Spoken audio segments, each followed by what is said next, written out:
DiamondEye Odyssey by Super T Sigma. Chapter 4, The Halls of Lower Pi.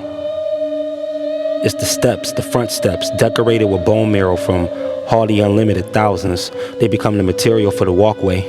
A shade of gray deadlier than death, no stench, just the scent of coffee and canteen bourbon.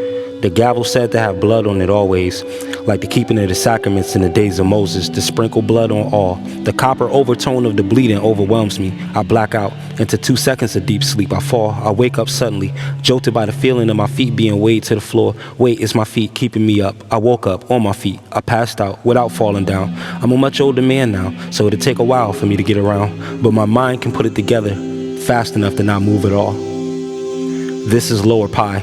The lower slice of the 3.14, the bitter pie, the sour eye, the inside, the eliminators of the outside, the snuffers of the outcries. Souls are purchased easily. Who could outvie? It was never what I thought it was. These halls are a monster. The monster works from the outside, but hides on the inside. It dims light, so poker faces can't be read when they deal dread. There are no side rooms, just columns and dark energy. People attended to by dark ministries. Once a prisoner, you work your way up to slave status, period. And at the same time, it's a question. Do you want to belong to this world? That's what they mean when you say be a part of this world. And that's just it. A small part of this world. A very small part. A small part of this world like meteor debris from a single meteor. Just a small part. And that part gets smaller and smaller and smaller. Beyond a molecule. Beyond subatomic particles. There goes the monster, we drew it out. But the monster has nothing to feast on because everybody treats each other fairly. The monster has nothing to feast on because everybody looks at one another with respect. The monster is starving to death now because we're not backbiting. The monster is starving to death now because it has nothing foul to eat. The monster is starving to death now because there's too many acts of kindness and charity.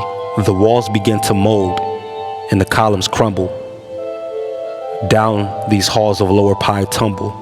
And they tumble, and they tumble, and they tumble, without the slightest rumble, but they tumble, with a strong grip on the world, but it fumbled.